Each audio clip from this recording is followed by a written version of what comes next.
Hi there, folks. How we doing?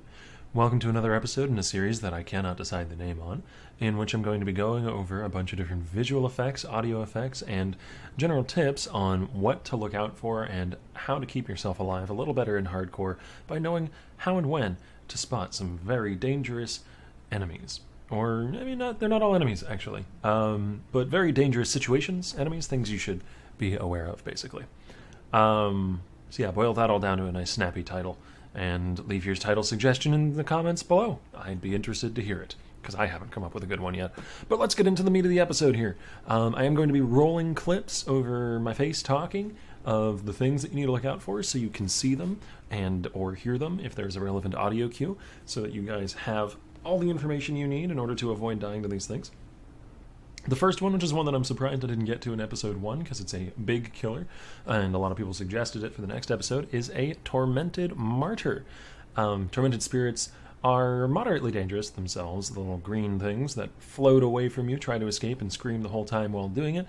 And if they touch an enemy, will enhance them, give them higher damage, attack speed, that sort of thing, and potentially can possess rare monsters. But the scariest of the bunch is certainly the Tormented Martyr. This one will cause enemies that it touches to explode on death just immediately. It's not like a volatile or a bearer bomb where there's a delay. It will instantly cause them to go pop as soon as you kill them, which particularly for builds that play at melee range, like a strike build or blade vortex or something like that, will be very, very deadly. The tell for this guy is one, if it's possessed something, it'll spawn little purple people. So if you see those in a map that otherwise doesn't have them, that's pretty spooky. The purple tattooed guys that you can see in Act 2 in the zone where Lyra spawns, the ones that I'm talking about. And number 2, there is a big black and red circle that appears on the ground every few seconds while a Tormented Martyr is near you that will target corpses if possible and will cause those corpses to detonate after a short delay. If you see that circle flash up, it will still flash up even if there's no corpses to target. That means that one of the ghosts, if they're multiple, but at least one of the ghosts near you is a martyr. Don't stand next to things that are touched and get yourself bursted to death. Try and kite them back, kill maybe one or two at a time instead of diving into a pack. Generally speaking, it's a good idea not to dive into a tormented touched pack in the first place, but especially if you see that big flashy circle on your screen that should be demonstrated in the clip now. Or just a few moments ago, if not now. Thank you, future Oct, for editing that in. The next one is another one that's got a dangerous greenish circle. The totems in the Labyrinth that cause the larger green circles, so not the smaller concentric rings that overlap with one another, but one big green circle. You'll see what I mean on screen right now. Those ones are often overlooked, and I actually find them to be the most dangerous out of all the lab traps. Enemies of the totem, so you, basically, if you're within the circle, will take increased damage from everything. So that can mean, maybe if you're doing lab a little under leveled, the monsters in that circle could chunk you, but most of the time the really dangerous thing is that this will scale lab traps and cause you to take more damage than you might have anticipated and then end up ripping because you thought, yeah, I can tank that spike if I need to on the way out, I'm going to rush through, and then boom, the spike does an extra 20% more damage to you because increased damage effects on you are effectively a more multiplier to incoming damage because you probably don't have any other source of increased damage on you unless you're wearing an Abyssus or using an Oros, I suppose. It's nasty, and try to just pop the totem and make it not an issue if you can, and just take the lab traps a little slower if you got them. Next is a Blight specific one. Fire portals and Blight are the scariest portals in hardcore and high-level maps, particularly with extra proj, crit, or other rippy mods. I will just skip a Blight if I click on it and Kasha is like, here, have 3 fire portals. Because odds are 1, 2, or maybe all 3 of those fire portals are going to spawn these little bat creatures that spawn in packs of a dozen, sometimes more, that all instantly fire fireballs at you as soon as you round the corner to see them, or as soon as they round a corner to see you, basically once they get into range, and that will absolutely obliterate you if there's anything sort of dangerous on the map, and you don't have, I'd maybe max spell block as a gladiator is the kind of build that could survive that. Most builds are going to have a hard time with this. So in hardcore, honestly, in a rippy map, I would suggest just skipping Blights that have lots of fire portals. One way you can deal with it is if there's only like one fire portal or maybe two, you can focus on controlling that portal and only jump off of it when you absolutely need to in order to deal with other ones. Because then you can kill them as they arrive, so they never have a time to do a focused fire volley on you and insta-kill you. The problem with that, though, lies in a Blight where fire portals are on both opposite ends, so you deal with the ones on the right side, for instance, and then when you go back over to the left side to try and kill the monsters there, there's two waves of fiery bats, and they shotgun you from 100% because they all fire at once. So just be cautious of those. Have a plan to deal with the fire portal if you're going to take it on. They don't always have bats in them. Sometimes they've got big hellions. Sometimes they've got goats. Those are pretty easy to deal with. Just to be ready for it to be the rippy bats. The next one is a effect that nowadays is kind of only specific to one particular boss. It's from Talisman League, so you don't see it very often, which is one of the reasons why I think a lot of people might not know what it is. But if you are doing the Necropolis boss, it is very useful to know.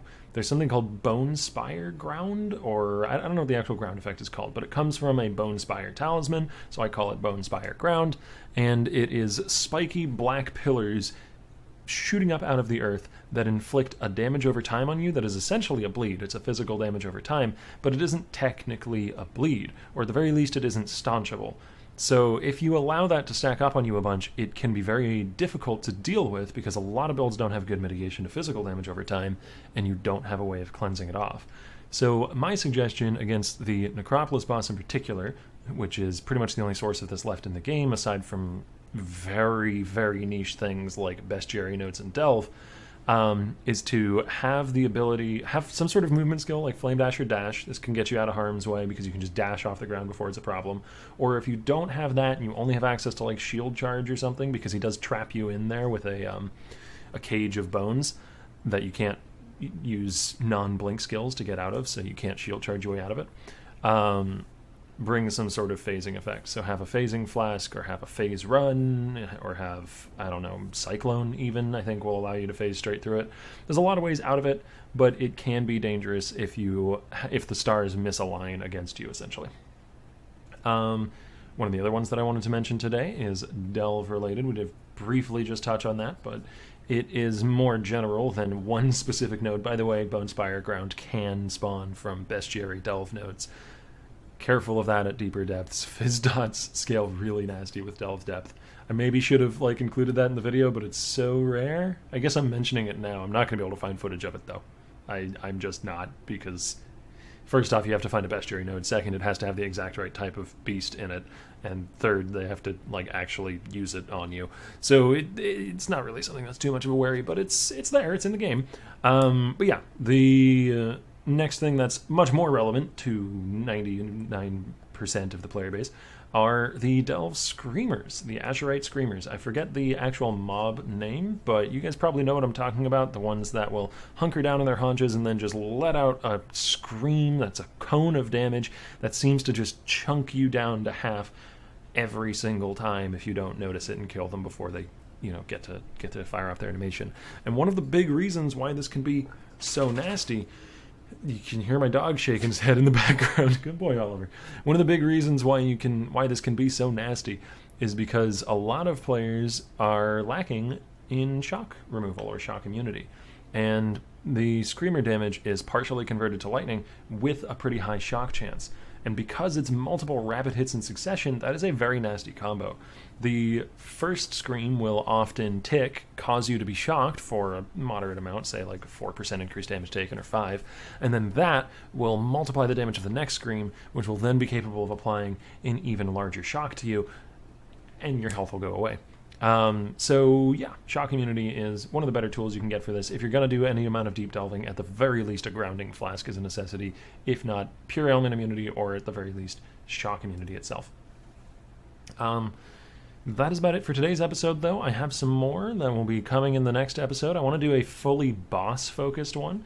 Not necessarily on bosses that people are, maybe more familiar with, and have seen a lot of boss fights of, so something like Cyrus or Shaper or Elder. Like, there are useful things to mention in those fights, but I want to talk about some of the map bosses that people might have trouble with. Some of the map bosses and maybe even side content bosses, so something like a Synthesis boss or a Delve boss. Bosses that you don't encounter nearly as often, and so can be very intimidating or dangerous if you don't know what to look out for when going into the fight, and particularly if you're going into it blind and hardcore. So thanks for watching. I hope you enjoyed the video today. I will see you in the next one, which should be out next week. I don't have a schedule for these, but I want to get them out at least weekly until I run out of material for them. But there's going to be a video not in this series on the channel between now and then anyways, so subscribe so that you can watch that, because it'll be here, and I hope you will be too. Thanks for watching. Have a good one.